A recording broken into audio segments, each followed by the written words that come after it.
What's going on, everybody? We are back for another episode of the ABJ Podcast, episode 86. Super excited for this one. One of the first, well, not the first, because we had HC Loke on, who had a run with ECW and ROH and had some stuff on WWE with some extra work. But this is when it comes to the WWE side of things.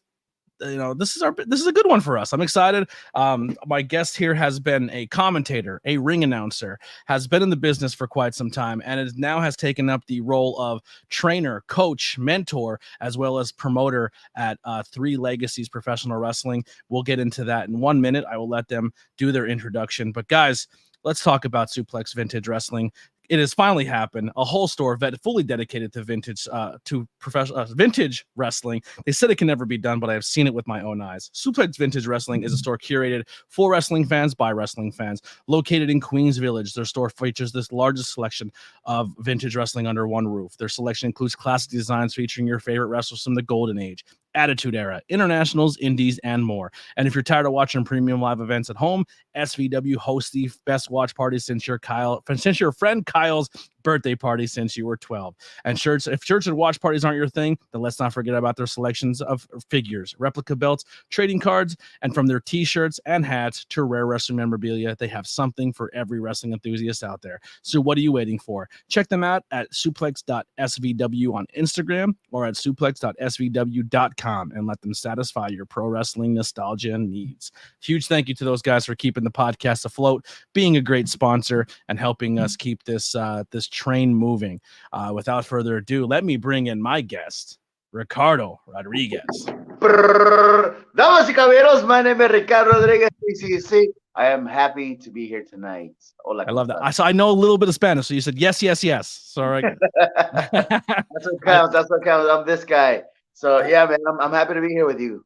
I'm super excited for this. I've been hitting the Duolingo up, so I'm getting a little better. You know what I mean?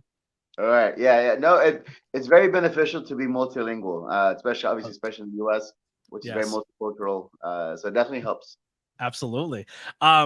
So yeah, man, we have a lot to dive in here tonight. Huge thank you once again for doing this. Now you're in our neck of the woods here in Pennsylvania. We're super happy to have you. Been absolutely killing it on the wrestling scene, when it's actually getting in the ring and showing people that you can work, and you're more than just the ring announcer commentary, but also running a great promotion, which we'll get into in a little bit here. But let's get this first one out of the way. The introduction question: what got you into professional wrestling? Oh man, so I was a very late bloomer to when it comes to American wrestling. Rather, I used to watch lucha libre when I was a kid, growing up in Los Angeles and then living in Mexico. I mean, obviously, lucha libre is a whole tradition; it's a whole religion down in Mexico.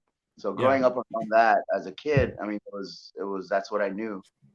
When we were up back here in the U.S., we didn't have a TV much, so we didn't dwell too much on the television side of things.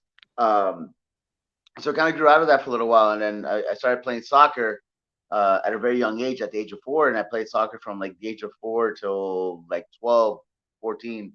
So I spent a good amount of time doing that, and then so I kind of went away from wrestling, and then it wasn't until around high school that I really started kind of getting back into it, and then so this is maybe like 2002, 3, 2002, 3 maybe, where I started kind of getting back into wrestling and American wrestling. And then I'm lying, it was 2000 because it was the very first. This is what got me back into American wrestling. It was WrestleMania, and it was the TLC match with the Hardy Boys, Edge and Christian, and the Dudley Boys. And it was this particular spot where Jeff Hardy was hanging from the titles, and then Edge speared him all the way down to the ring. And then that was a moment where I was like, oh my God, this is awesome. I want to do this. I had already been watching it on and off because I had a friend who his name is Rafael Romo. He was the only kid in our neighborhood who had a pool and a diving board.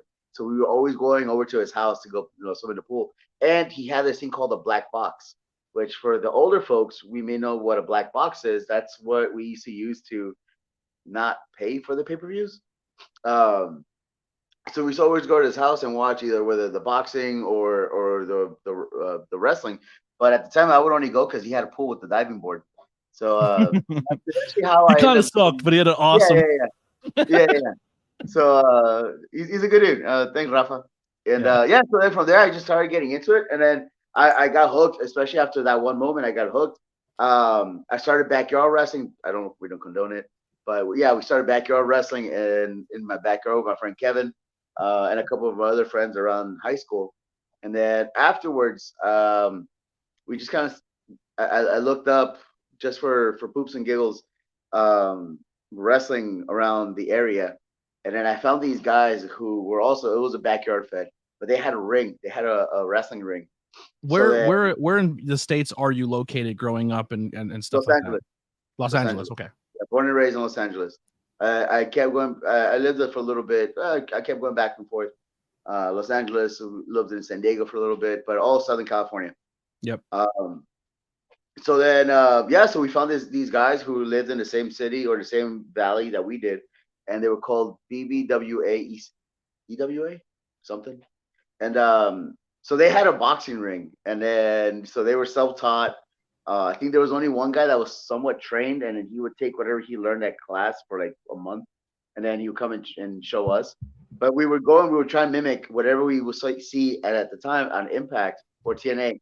That was the thing at the time, the X Division at the time. So we would mimic these matches. So we were self-teaching ourselves.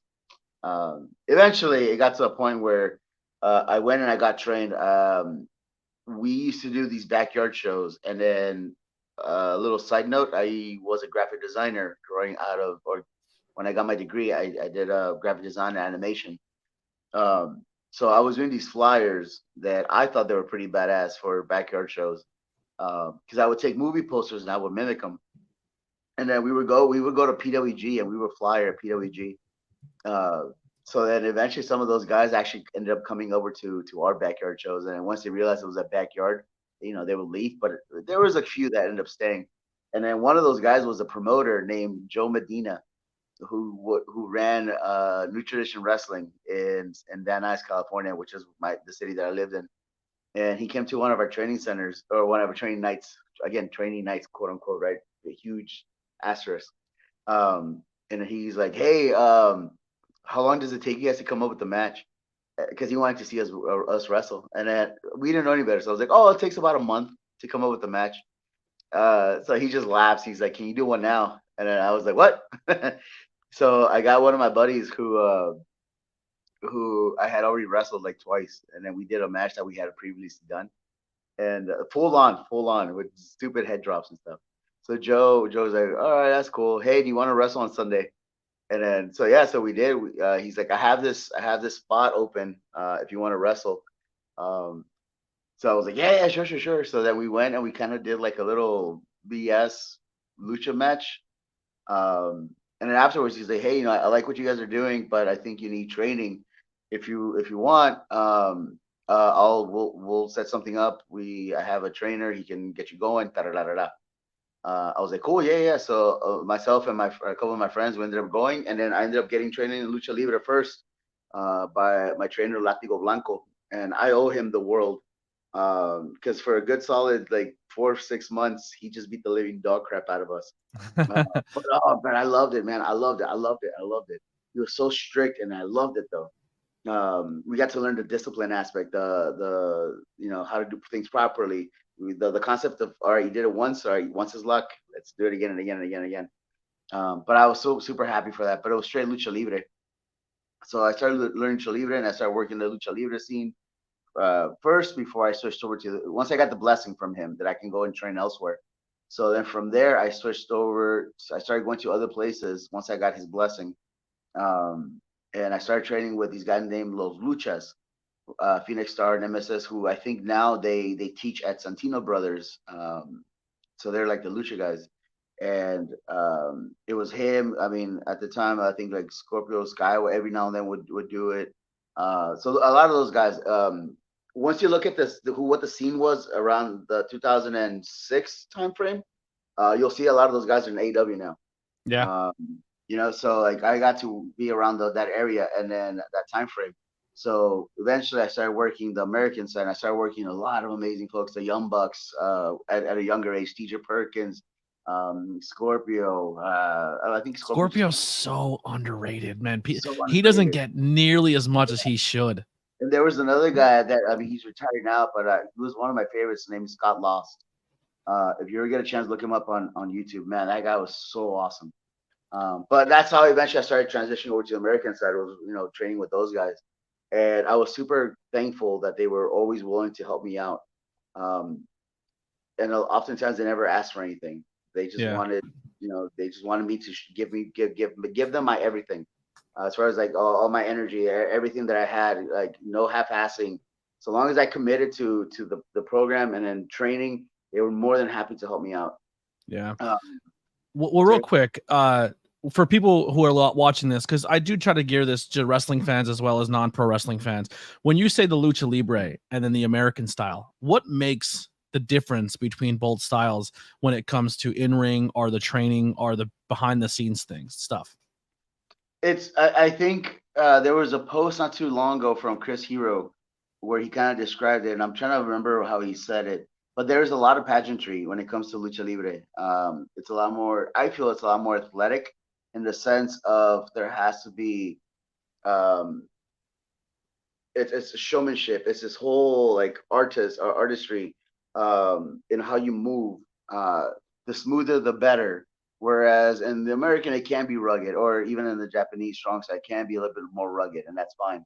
But in the lucha, there it has to be a lot more finesse, your footwork, and then it's kind of awesome how even like smaller or even bigger guys, regardless of size, we can all fly, we can all catch, we can all because we have to learn that the basing and how to control your body and then somebody else's. Um, I have to look up that, and I'm sure somebody is gonna find it once they see this. There's that again. Look up that quote from Chris Hero. It was super awesome, and how he described the American, the pageantry of lucha libre, and then like the drama of American. I think it was I forgot how he says the Japanese side, but it's Yeah. really cool to quote. Um, I think where the American audience really started to be like, what is this lucha libre and oh my god, this is something so vastly different.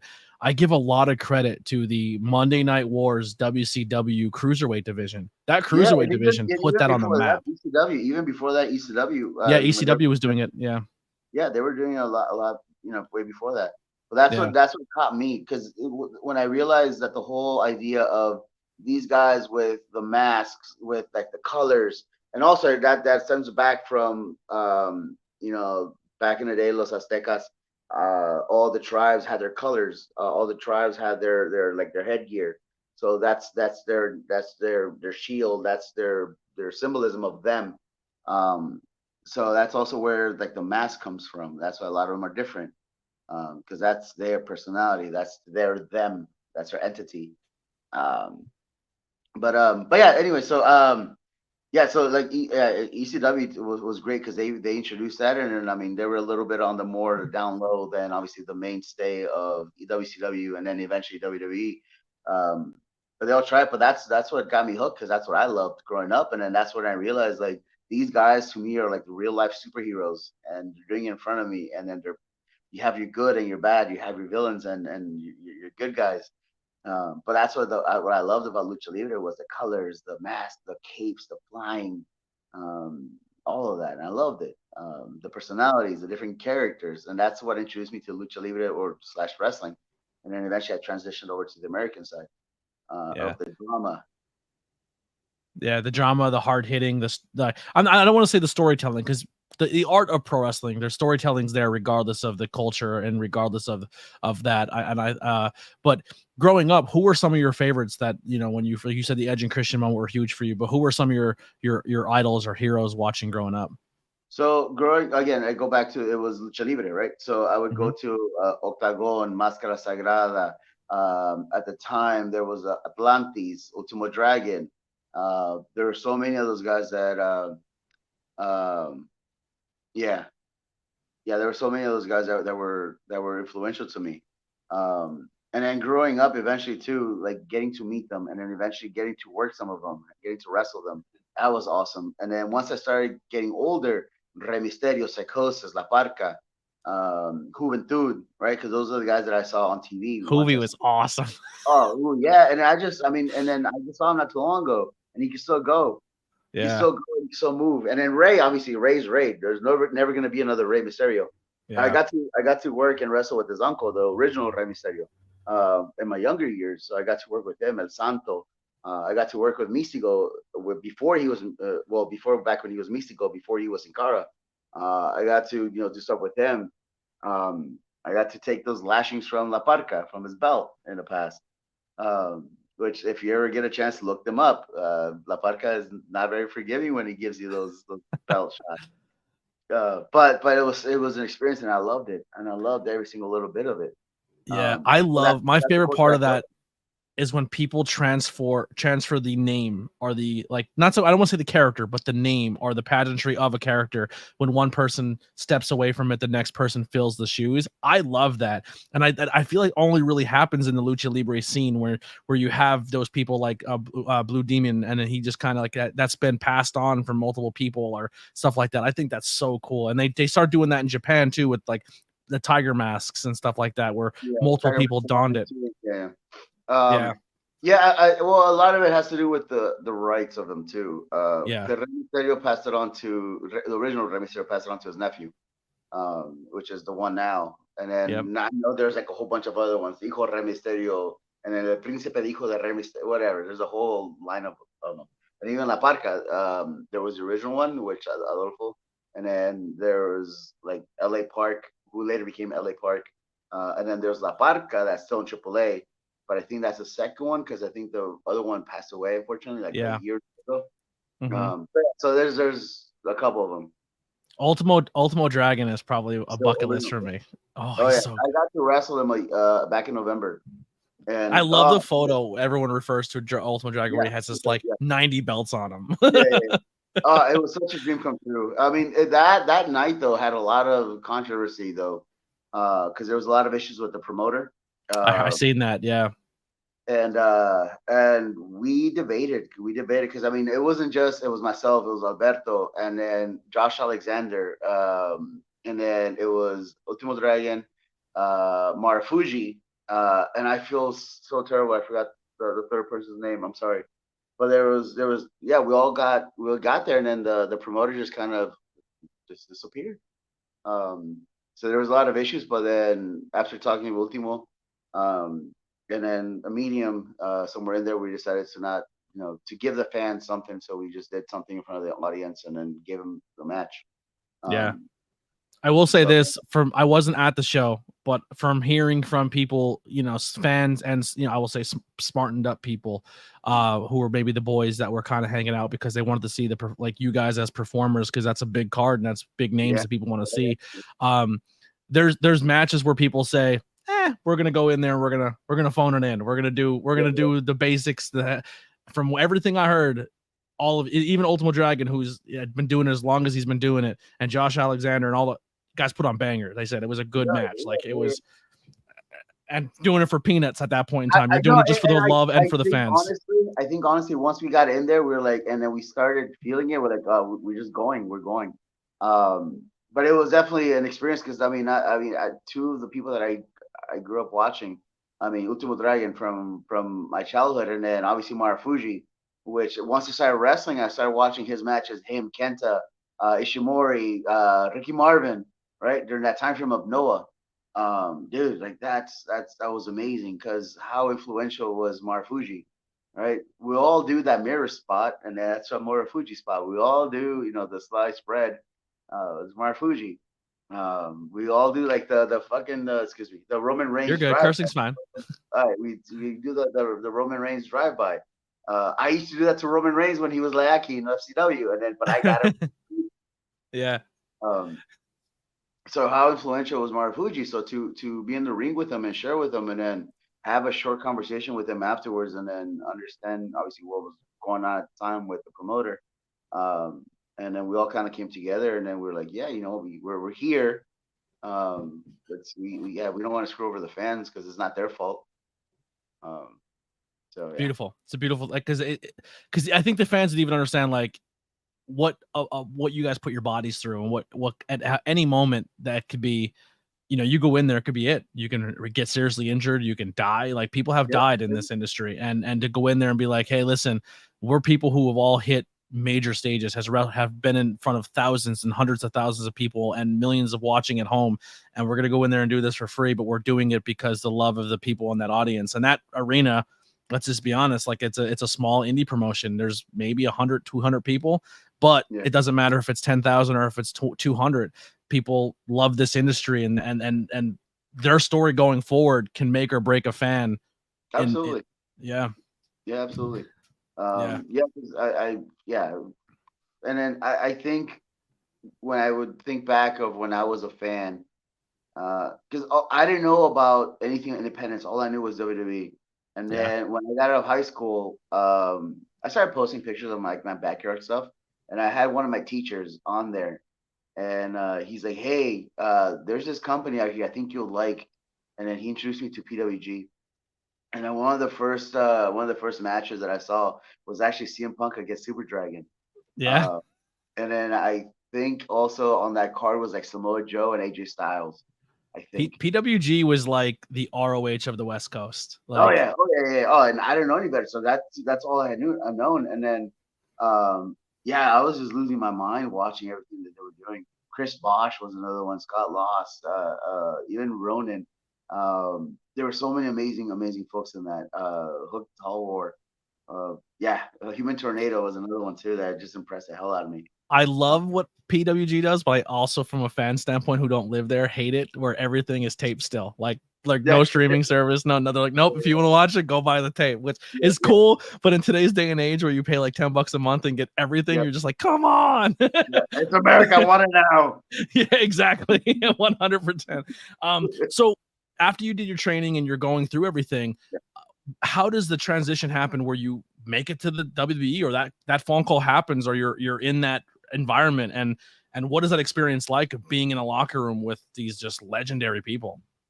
So at the time, I wasn't following WWE too much because of my work schedule. Again, I was a graphic designer, so I worked on salary, so we had a lot of projects, and then there was a lot of times where I wouldn't even really go home. I would just stay there, go to sleep in my car for like an hour or two, and then wake up and then go back to work because that was our workload.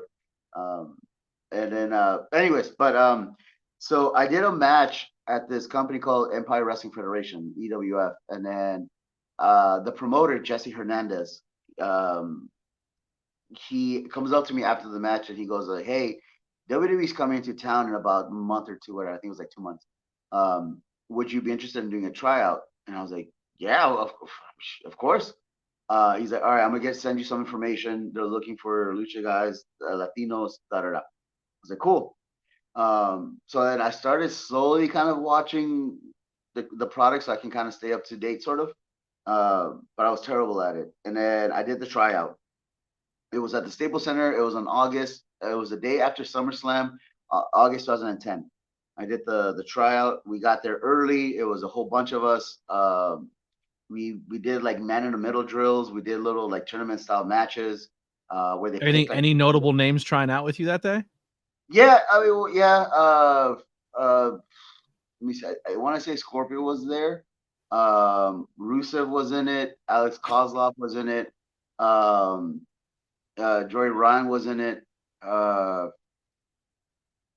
I'm trying to remember who else was in it. There was a couple more, but they were more like local guys that were sort of known. And Yeah. so, like I said, they did a little trial where they would do like a tournament style matches, and they would pick whoever they like from each one, and they just keep putting them up in the tournament. And at the end, it was myself and this one guy. He went by the name of Mercurio Jr. So we did the match. He goes over, da da da. We finished, and they pulled me aside afterwards. And the guy at the time, his name was Ty Bailey. So Ty Bailey pulls me aside and he asked me a couple questions. He was like, "Hey, are you under contract anywhere?" And I was like, "No." He's like, "Are you married? Do you have kids?" I was like, "No, not that I know of." And so he's like, "If given the opportunity, would you be willing to transfer to Florida?" I was like, "Yeah, I mean, but I always mention this. I've been in wrestling long enough where I was promised the world and then nothing happens. So yeah. So then so You he's don't like, see "All it right, until you don't believe until you see it yeah, type yeah." deal. So then he goes like, "All right, cool, we'll stay in touch." I was like, "Awesome." So I go to catering and I go in, I stuff my face with food. and we stayed for that for Raw. That was Raw, so we were only scheduled for Raw, and then they went up to Jesse Hernandez, and then the lady, her name was Nicole. Nicole goes up to Jesse. He's like, "Hey, we're looking for this ring announcer guy for this thing that we're doing tomorrow. Do you have anybody?" And then Jesse just points at me, or he had pointed to somebody else first. He pointed to Mercurio, and for whatever reason, Mercurio said he couldn't make it the next day, right, for SmackDown. He could for whatever reason. So then they come up to me and they ask me, they say, "Hey, have you ever done ring announcing before?" And I was like, yeah, sure, I've done ring announcing before, which I never have.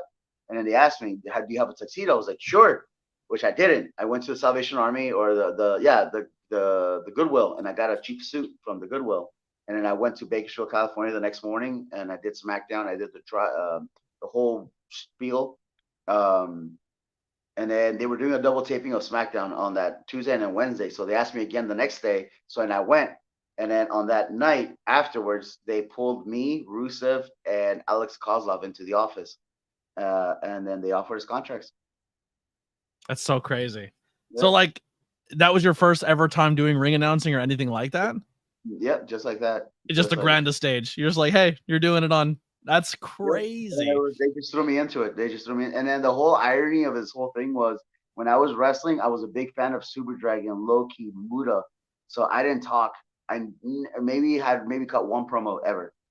Wow. I was mimicking. I wanted to be like Muda, Super Dragon, Loki, which ultimately, if you really compare them, it's the same person. Yeah. The same style. So that's what I wanted to be. So I never cut promos. And then the irony was I got put in a position to talk. And I got hired to talk. And It's like just fake it till you make it, man. Right place, right yeah, time. Fake it till you absolutely, make it. I love that. Oh But man. also too, I had to put up with my own BS, and then I had to, show them that I was able to do it, and I got thankful that I did, and I did not know who Alberto was at the time. He looked familiar, but I didn't know who he was. So I hit up my friend who was like a super wrestling nerd, and then I was like, "Hey, who's this guy?" And he's like, "That's Dos Caras Jr." I was like, "No way!" So then it all clicked in my head, and then I just kind of put all the pieces together of why he looked the way he did, and then I was like, I know him from somewhere.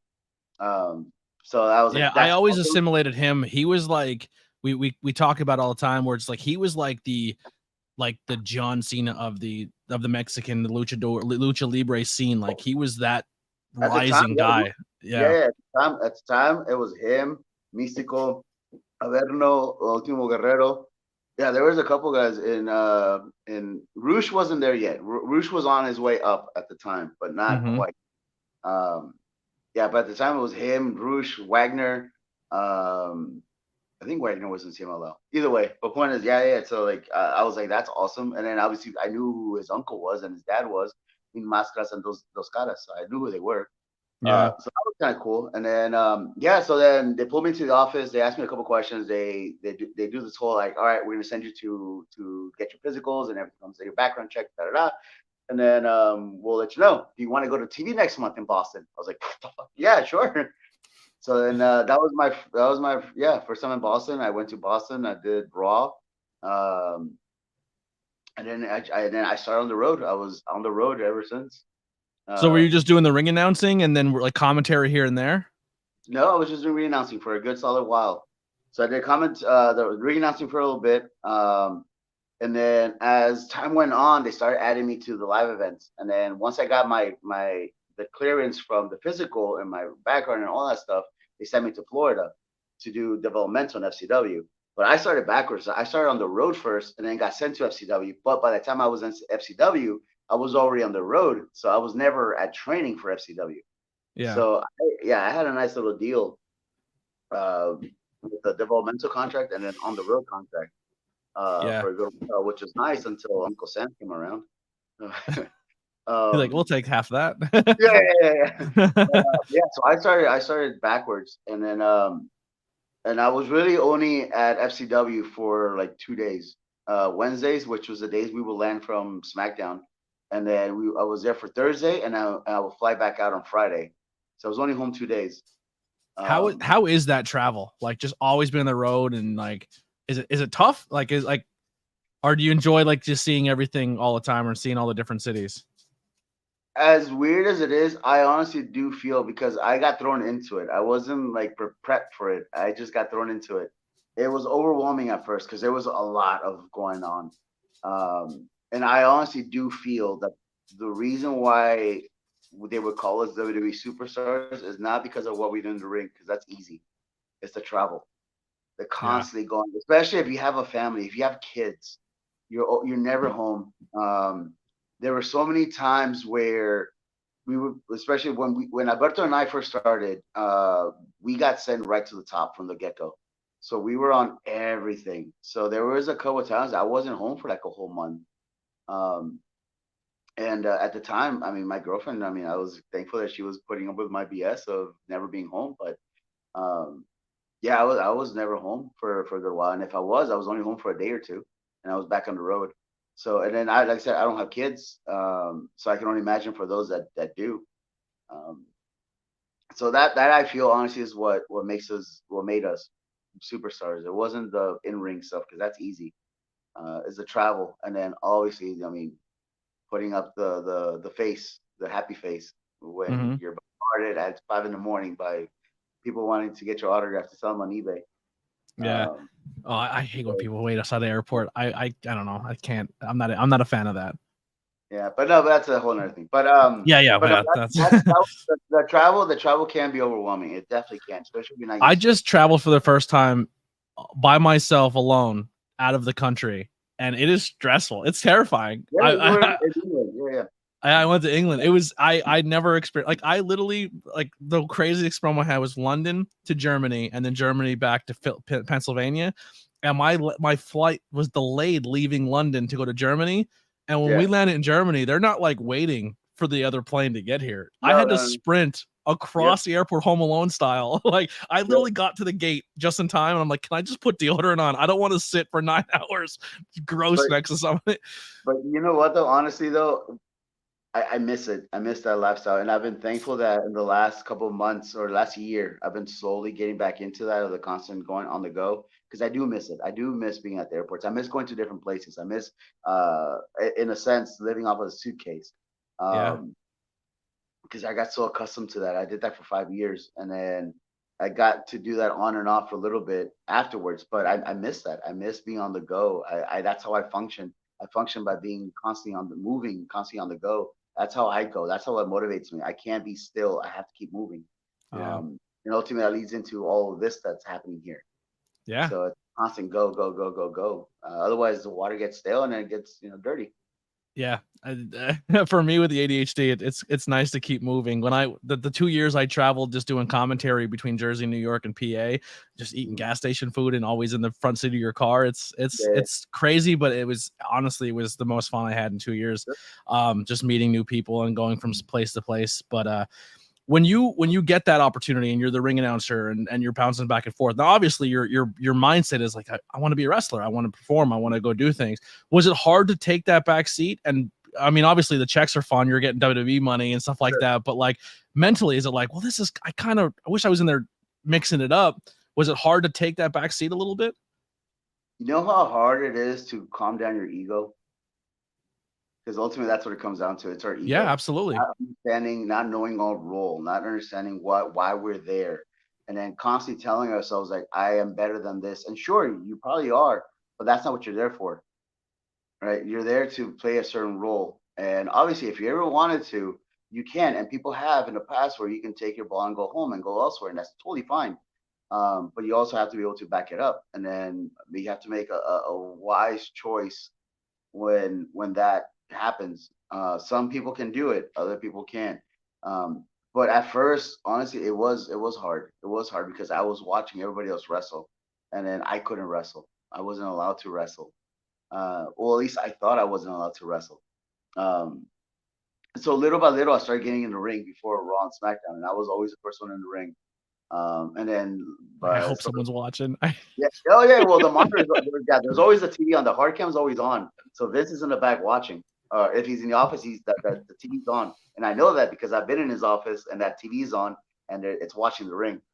Um, but even then, like it was just more so me just getting in the ring, just doing a couple rolls, hitting a couple bombs, running the ropes, just for me, just to get in there. And then oftentimes, if there was an extra that I knew who he was, I would tell him, "Hey, get in the ring. Let's roll around." That way, they can see you, and that they can see me too, and then I can just get this itch out. And then as time went on, they started knowing, and they started realizing that, hey, I know a thing or two. And that's when those spots started coming in, where they started letting me get more involved. And then because they knew my timing was better, Mm-hmm. um, was decent, and then my selling, my whatever. But the whole thing was always like, you're not a wrestler, so don't necessarily sell like a wrestler, but also don't fight like a wrestler. So finding that happy medium was interesting. But I was super happy afterwards. Once I accepted what my role was, dude, I had such a blast. Yeah. Uh, but it was overwhelming at first because I had to calm down my ego, um, and that's a tough one. Yeah, no, I totally get that. Like that was the biggest thing, just meeting you. And actually, like the first time, like around the time when you were in WWE, I wasn't watching at the time. That's when I was like on my hiatus because it was like wrestling wasn't cool anymore type deal. So I'm like slowly catching back up to that era. But like seeing you, and I knew exactly, like I knew of wrestling, I knew what was going on, but I just didn't watch week to week. And then seeing you perform, I was like, yo, this guy's good. Like he's like very talented. Like that was a ring announcer. Like, and then like just kind of learning the business and being part of it. And sometimes you just don't get put in a situation you think you should be in. And like I said, that you have to kill your ego to kind of do what needs to be done. And I'm glad you kind of answered that way, because I want to transition now to, now you're starting your own wrestling promotion. How did that come about? How did you land Lancaster, and why start Three Legacies Wrestling at this point in time in your So, life? in WWE, I was sort of unofficially, I was used as to help out others a lot. So, as because at some point they trusted me to work with people. So when guys would come up from NXT or FCW, they would put them in the ring with me just before the shows, just to move them around. And then I started working with William Regal directly next to him. So if like Regal was the one in charge of the extra, so Regal will, and then a lot of guys, if they watch this, um, can vouch for it. That Regal was a guy they would go to because Regal would give him the speech on Monday, and then half the time they'll probably get in the ring on Tuesdays. And I was usually there with Regal, and it was always the similar speech, so I kind of learned that speech, what they were looking for, what they needed, da da da da da, at the time.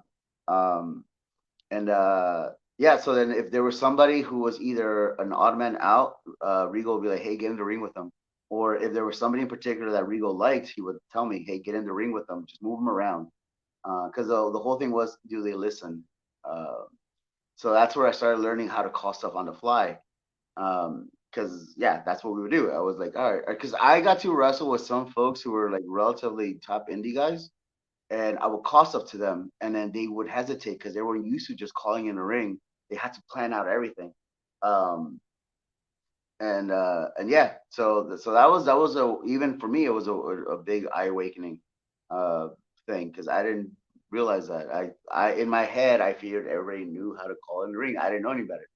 Um, so yeah, so I got to learn that whole aspect of how to just slow the fuck down, and just, yeah, relax. But yeah, so I got put into that position. Also, I was helping out with the girls. The girls were like come up to approach me quite a bit, and then they wanted to try something, especially because they knew that I came from lucha esque background. So they wanted to try stuff out. So I would get in there. I would move around. I used to love working with Naomi, Trinity.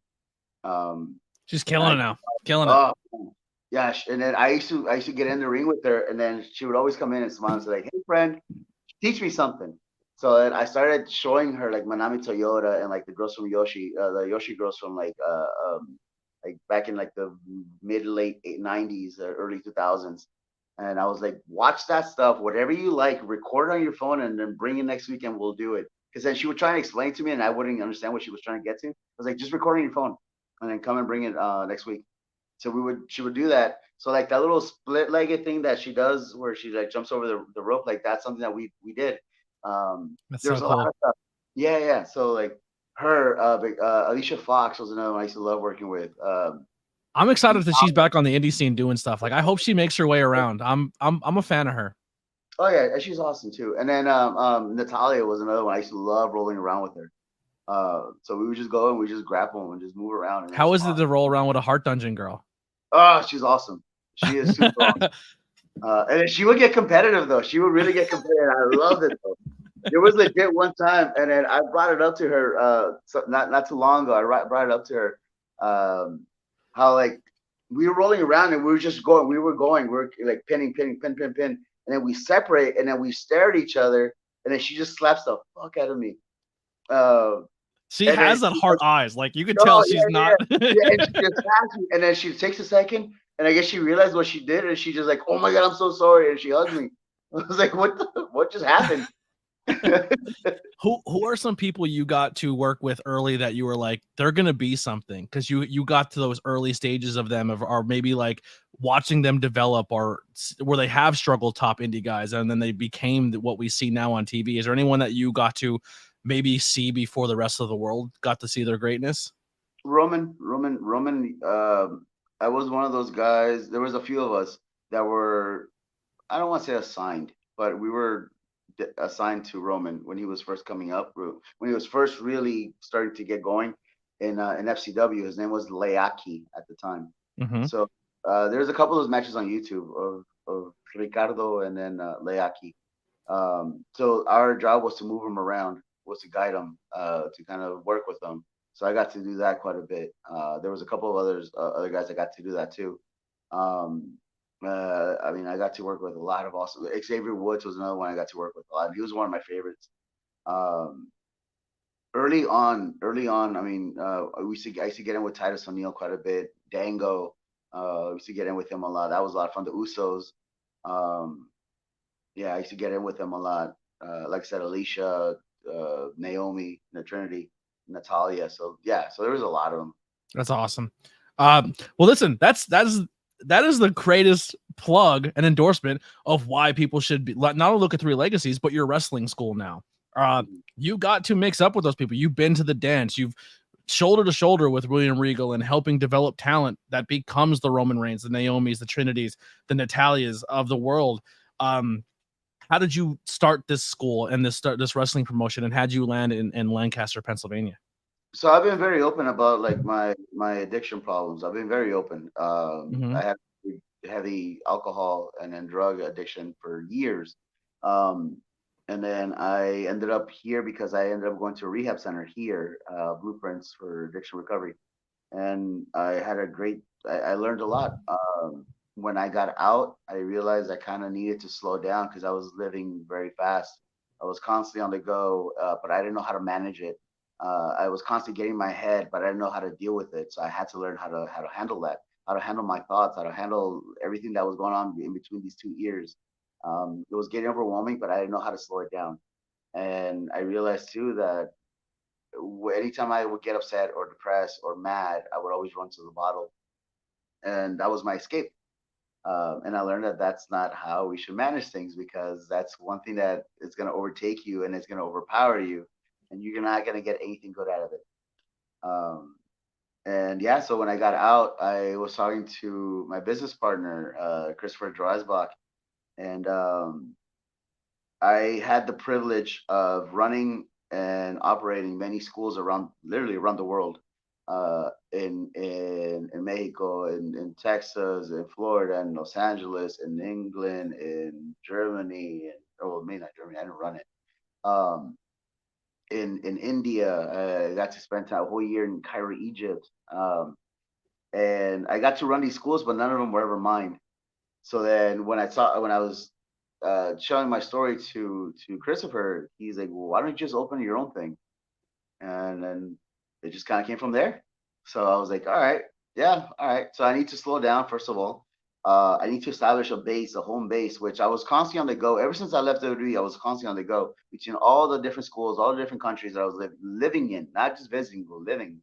I was constantly on the go, and I never established a home base anywhere. I was always moving, and I never had anything for myself.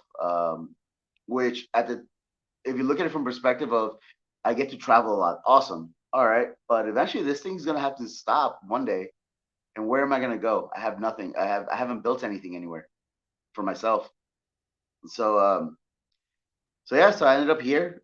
This is a year and a half ago. I've been in the program for a year and a half now of sobriety, and then I do a lot of community events. Congratulations, by the way. Thank you. I get to do a lot of that, and then between myself and then through Legacies Wrestling, we get a lot to do a lot with that community, as far as like the city of Lancaster, the community of recovery and sobriety, um, and we get to offer and give back to the community, which ultimately that's what all this is about. It's not just me giving back into wrestling, but it's also giving back to the community that gave me so much. So it's my way of saying thank you to the community, Well, and then also to the Well, to the I'm very appreciative you found it. Just from a wrestling scene, and I've worked with a lot of promotions and seen what promotions can do, and talent coming in and talent coming out, and talking to the boys. I've been very fortunate enough to make friends with a lot of people in the business. Um, People talk. Obviously, you know what promotions you're like, oh, you can go to and you maybe not go to and stuff like that. I've never heard a bad thing about Three Legacies. Everything about what you're doing there, that I've never had a talent come back and say anything negative at all. And that's coming from talent. That's coming from production. That's coming from because most of the people you have there, I'm very good friends with, and everyone has nothing but positive things to say. And I mean, every show, man, photos of shows. You guys are packing it out. You're putting good shows together. The people are responding to it. The talent that you're working with is good talent. It's just, I'm excited for it. And now you have the school, and you're just bringing that next generation up. It's really exciting. It's been a blessing. It's not easy by any means. Don't get me wrong. This is not easy Yeah. at all. Anybody that's ever owned a business, especially when the first year, even 2 years, man, it's a constant hustle.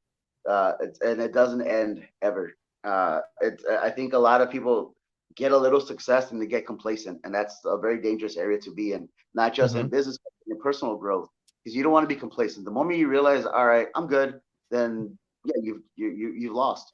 So complacency is Yeah. never a good thing.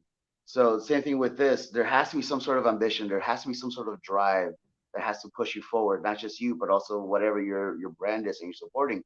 So my brand is Three Legacies. My brand is me, myself, and then now including my students, my product, the wrestlers that are underneath me, in working with me. We are all a team together, and we all have to push forward. And this is never an individual project ever. I've heard in the past too that sometimes owners or promoters, it's about them, and it's not. It's about the product. It's about the boys, the girls, the production. It's a whole team that moves forward, because you're only going to be as fast as your slowest member. But if you can drag and take everybody with you, I think everybody will succeed. Yeah, and But you're absolutely nailing that. Just from I never stepped in front of your doors. I've never been in your school. I've never been to one of your shows. But what you just described it pretty much nails exactly. You're accomplishing that. From everyone I talk to, you are 100% accomplishing that. Everyone feels like they're part of the team. Everyone feels like they're just as valuable as anybody else, and that's not an easy thing to do from a wrestling company standpoint. And I understand. I mean, I understand. Not everybody's gonna be happy with certain things. I get it, because you're never gonna make everybody happy. Yeah.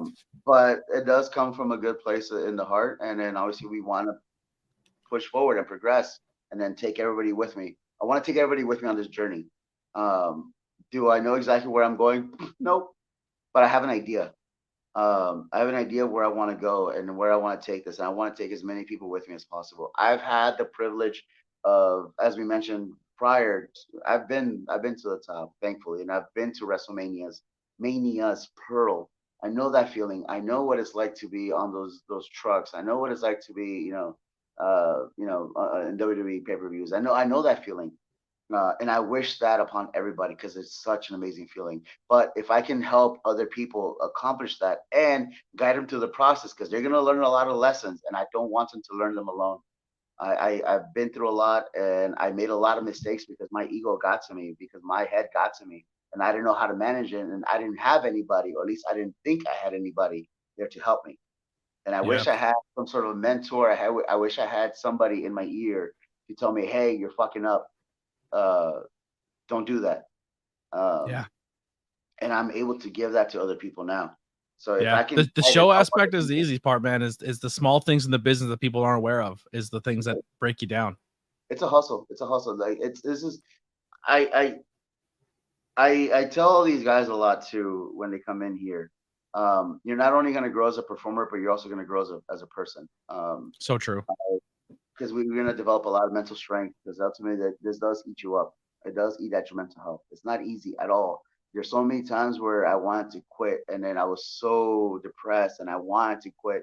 And I know these guys sometimes when their bodies are hurt, when something doesn't go their way, and I can see their frustrations when they're trying to do something, it doesn't come out right. It happened tonight, right? One of the guys, he just wasn't getting something correctly, and then I could see that frustration. I was like, hey, slow it down. It's all right. We'll walk through the steps. We'll get it. We'll get it. Just don't give up on yourself. Whatever is that is going on in your head, throw it away. We'll get it. We'll get it done. And it's just a matter of repetitions and cleaning whatever it is that you just did and fix it, and we'll be fine. But don't eat at yourself. You can be critical on yourself, sure, but don't let it get to you. Where do the name Three Legacies come from? What does it represent? So a lot of it comes from it's a whole mixture of different things, and it's the irony of how life happens. Because also I'm not living life on my terms. I'm living my life on life's terms. Um, my indie name was Chimera. A chimera is a three beast animal of Greek mythology. So it's a serpent, a goat, and a lion. Um, Also, I wanted to incorporate the whole idea of body, mind, and spirit. I wanted to incorporate the idea of basically Asia, North America, Europe, and then just so happens it's also from recovery, from sobriety. So it's and that's all that logo on Three Legacies. That's a hand symbol that I used to do on the Indies before WWE. So I love that. I love that yeah. so much. I do have some questions here from our Discord. Hunter, our backstage producer as well, says, "What is the funniest moment or story you can recall from your time in WWE?" Oh man, there's a lot of them I can't share. I don't want to get anybody in trouble, but there's a lot of them that when we're in person, I'll tell you. Okay. One of my favorite two people I got to hear backstage WWE stories, and I'm not going to tell them. I'll just tell you the two people who were talking, and I'm sure you can fill in the blanks. Was Lindsay Dorado and Brian Kendrick. Their stories of talking about their hilarious. Oh yeah, the two funniest people I've ever met in this business, I think. Yeah, there's so much stuff that we did that like I can't put it out there. Eventually, Right, one day once I'm older and I write that book, and then they're not on TV anymore, I'll yeah. Well, listen. I know a podcast, so you can tell if anytime you want to open up, I'm always here for you. If you can go back and wrestle any current WWE superstar, who would it be? And that's from our boy DM from the Discord. Any current WWE superstar? Oh, Chad Gable right now. I love everything that Chad Gable's doing. Yeah. I don't think I could. I'll be honest. I don't think I could hang. But Chad, for the sake of Naomi. Yeah. No. Natalia. Yeah. I would wrestle. Yeah, I would definitely wrestle Natalia. Who I want to add to that real quick. Who is someone that you wrestled that, you know, there's being TV good wrestling, or when the machine's behind somebody and making them who they are, and then the people, like, for a while Chad's always been fantastic, but they never really gave him the light to showcase that. Who is someone that you wrestled or worked with behind those scenes that you're just like, this person is a mega star, but maybe they're not being used properly? Woods. Xavier. Yeah, he was my favorite to wrestle in FCW, because there was a few times that we wrestled, and then I knew at the time, again, I got away with a lot of stuff early on because we were main event from the get-go, right? So when I was down in FCW, I got to wrestle Woods, I think like 2 or 3 times. And then I told him, I was like, dude, I just want to indie this thing up because I just want to make sure I can still go. And then he's like, I was like, dude, I'll take the heat. Don't worry. I'll take the blame. So sure enough, like we did it once in Orlando at an armory. We get to the back, and Norman Smiley just goes, what was that? I was like, I'm so sorry. And I was just apologizing. I love Norman. I did this little sidewalk into a cutter. And then he's like, that's you did RKO. I was like, well, again, me, my ego. It's like, and I knew we were gonna get in trouble. I knew we were gonna get, shame on you. I knew that was gonna happen at the end, but I was like, it's okay. I'll take the heat for it because at the time they were not gonna tell me anything. But yeah, Woods was probably one of my favorites to wrestle. The WWE style is something I think that a lot of people, the smart, like fans who watch casually, and then the smart fans will definitely know the difference. But like, one of the stories I've ever heard that it involves Natalia is during the pandemic era, Natalya and Shayna Baszler went out and had a match. Mm-hmm. And to them, Shayna thought she killed it. And imagine Shayna Baszler and Natalya going out and having a match that they put together. They hit the curtain, and Vince is like, go back out and do it again. I hated it. Yeah. It's not our style of wrestling. And then they go back out, and Natalya's like, just follow me. I got you. And they put together a match, which was fine. But you kind of have that restrictor plate on you. You know what I mean? So here's something that I didn't understand until much later. And you know how many times these guys wrestle a week, right? So we're going for longevity here. You're also a very important part of the company, of the industry. If you go and you kill yourself, you indie it up every night for 5 days a week, you're not going to last long. And that's where I don't think people realize that we're wrestling 5 days a week. And then we don't have off season, right? Wrestlers don't have off season. If you don't work, you don't get paid. Well, you still get your salary, but you get taken off TV. So you want to go for longevity here. I want to still be able to get up and then go and do whatever I have to do the next morning. I don't want to have to go and wrestle and then destroy myself for 5 days straight and then barely be able to move by the second week. Right. So a lot of these guys on the independents don't realize there is a different show, and I get it. You want to show off, do your thing. I totally get that. But the WWE style is also a lot more. It's first of all, it's TV. Is drama induced. We work for moments. We don't work for spots. We work for moments because ultimately that's what more people are going to remember. I'll put it this way. Do you remember the entire match of Ric Flair and Shawn Michaels at WrestleMania? Nope. What do you remember? I'm sorry. I love you. Right. That's all I remember. Yep. Right. Do you remember the match between Brock Lesnar and Undertaker at WrestleMania 30? I remember certain spots, but the ending is what you talk about. Right. The crowd reaction. Yeah. Right. So we work for moments. Mm-hmm. And sure, I mean the moves help this whole process. The moves help because that's how that's our color when we're painting the canvas. Right. Those are the colors, the brush strokes, all that. But we work for moments, and ultimately that's what people are going to remember. Now those moments can come in in the form of moves. Sure, obviously you're Jeff Hardy, right? You got the Swanton. You're Snuka off the cage. You're gonna have You're Shane. Yeah, but if they had done 1,000 things and then just like randomly just gotten up and then done it, it wouldn't have gotten the same reaction instead of like a build up. Mm-hmm. It's literally watching the AEW product versus WWE product. They're both amazing, but they're clearly two different products. Yeah, absolutely. And to reach their own, right? I think Triple H said it best. When he goes, "It's all ice cream. It's different flavors, but it's all ice cream." Anthony Green said, "Wrestling is the Muppet Show. Everyone has their place. You could be funny, you could be comical, you can do old school, you can do new school. It's all the Muppet Show." Another question here. What is the most enjoyable experience you had in pro wrestling as a whole? Which one that stands out for you? There's too many. I mean, my first time in front of the crowd at SmackDown in Bakersfield, California. My first WrestleMania at the Georgia Dome in Atlanta. My last WrestleMania where I was doing commentary, the Spanish commentary at WrestleMania 30, when I was there when Daniel Bryan beat Batista and Randy.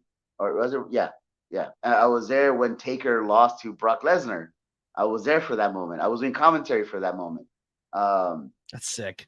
As a commentary guy, that's so sick. being in what I still think is Bret Hart's last TV match. It was myself and Alberto in Calgary, Ontario. I think Calgary. It was myself and Alberto versus John Cena and Bret Hart. And I still think that's his last TV match. Wrestling in Madison Square Garden, multiple times. I still have not been there. Yeah, in Baltimore, Maryland, at TLC, I got thrown off a ladder by CM Punk and The Miz. I ran over. We killed Santa.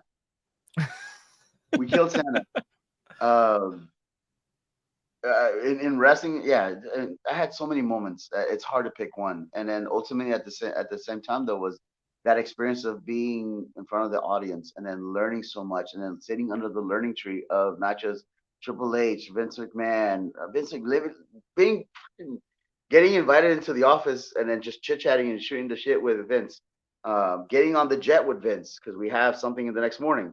Um, yeah, it's like there's so many awesome experiences, and then there's a I would lot have of it such where I bad didn't. imposter syndrome. My imposter syndrome would be so bad. Like, what am I doing? They're gonna figure it Yeah, out soon. yeah. Getting pulled into the office and then getting yelled at for some stupid I did in Europe. Uh, yeah, there's a lot of moments. There's too many moments, but for different reasons. Yeah. If you can go and work anyone, and this is another one from Raz, anyone in pro wrestling history that you haven't worked, that's like a bucket list, alive or we'll say alive or no longer with us, who would it be? Well, Eddie would have Yeah. been, yeah, Eddie Guerrero would have been it. Eddie and Owen, I think, are everyone's like Yeah, they would love to mix it up with. Oh yeah, yeah, totally. absolutely. Uh, I well listen. I have one last question personally from you that I want to ask more on the independent scene. Just from what you've been doing with the 30 Legacies, or student wise, or just talent you've brought into your company, who are some people that you have brought into your company that people should be aware of or be looking out for that you think have that it factor right now? There's a lot of guys that I do feel that have a ton of potential, and they just need a platform to be able to perform and to be seen. I know I may not have the largest of platforms, but I do know that I have a platform. I do know that I still have some. I mean, my Twitter X, my Twitter, my Instagram, my Facebook. I can still push the people that I'm able to, and it may not be at the amazing major scale of like a million followers, but still it's plentiful. And obviously, I have these people on my roster for a reason because I do believe in them and I do believe that they're capable and they have a lot of potential. Um, so just, I mean, to name a few, obviously my first ever champion, Bro Keller. Um, Love, you know, bro. Love, yeah, he's bro. awesome. Tarzan Duran, Smiley. These are all guys that I mean, they were my picks for to be showcased at the premiere showcase on Saturday.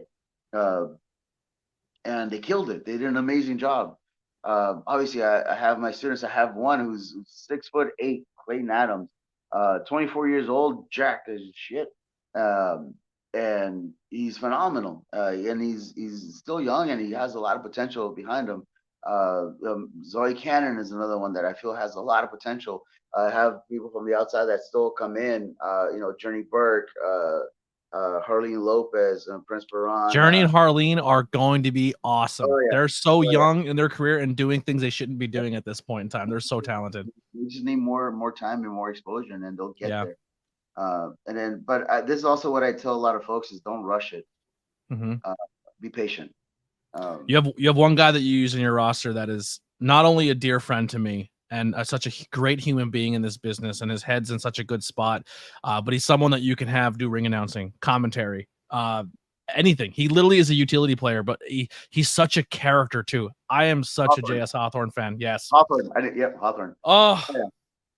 I wish I would have been able to see his moment Yeah. at the Rumble. You know But what I admired about him for because he came to our shows months ago to help out, just to help out. So he was mhm. there lugging those posts and then that wood, and he kept showing up. So this is also a lesson for folks out there. He kept showing up, and he came to our training one day, and then I needed somebody for the dark match. He was there, and then yeah, and then it just went from there, and then just kind of gained that vibe from him. This is where my hippie side comes in because I'm a big fan of energy and vibes. That's my hippie side of me. Yeah. Um, and I got a good energy from him, and I mean I'm thankful for him, and yeah, so like I was happy that he won the Rumble, and there's gonna be a lot of potential going into that with him versus Bro Keller. I can't wait. That's a matchup I can't wait to watch. Where Super can promo, people watch super if promo. they're not local or they're not from the area? Where can they watch Three Legacies Wrestling? So they can always check us out on Premier Streaming Network. That's owned by Fred Prince Jr. That one, and then you can also follow us on Facebook at Three Legacies Wrestling. You can follow us as well on Instagram at 3L Wrestling, or on a YouTube. Just type in Three Legacies Wrestling, and then they can just go from there. But all of it is centralized on either our website, Three Legs is Wrestling, or our Facebook, Three Legs is Wrestling. If Beautiful. you're in the area. Awesome. And then we have our sponsored question from Logos by Hunter. He helps me out so much with awesome logos for our podcast, for good merchandise. So you can always check it out in the links below. His question is, if you could write a letter to a younger Ricardo Rodriguez, what would that letter say? Oh, man. Take your time, breathe. Take your time and breathe. Yeah, take your time for breathe. And then if you ever need help, ask for it. Yeah. I love that, man. That makes sense but for a lot of folks that struggle with mental health, ask for help. Yep. You're doing amazing things. I really want you to know that. I know I've told you that before. And that's not just because you're on the podcast. I would have told you that in person if I wouldn't. I'm going through a lot now, but I do plan on being involved more on the scene and going to shows again. But very proud of what you're doing. I think the biggest thing for you, man, is just right place, right time. If people are listening to this episode back of what you could do in any industry you're in, and just second chances are important. You know what I mean? And I think your second chance here is not only good for you as a human being, but it's good for the people that are around you, and you're growing people. I'm telling you, man, you're not just growing, you're growing people from the production team of the music guy, you're the commentary team, your ring announcers, your people that are there to make content, your professional wrestlers, your referees. Everyone's being elevated because of what you bring to the table and what you've learned in your first run at this, and your second chance of where you might have been at your lowest, but you're coming back on that second rebound, and you're doing good things, man. And I really appreciate you, and I'm glad you're in the Northeast PA scene. Thank you. I appreciate it. Thank you so much. Awesome, man. Well, listen, everyone, check out the links below for all things Ricardo, as well as Three Legacy Wrestlings. Please support them. Subscribe to the Legacy, the Premier Network. Freddie Prinze Jr. is a good dude, man. He killed it in Scooby Doo. Go buy our shirts over at Pro Wrestling Tees. Yes, buy t-shirts, buy merchandise, support people in their art. Ricardo, thank you so much for doing this again. It means the world. I hope you had a good time here on the ABJ podcast. This door is always open if you have anything you would ever want to put over, any talent, anyone on your roster, or any students that want to come through. I love hearing people's stories and giving them a platform to talk. We'll see you guys next time on episode 87. For now, we'll see you guys soon. Here's some music by the Converse Kid Billy Trey. We're out of here.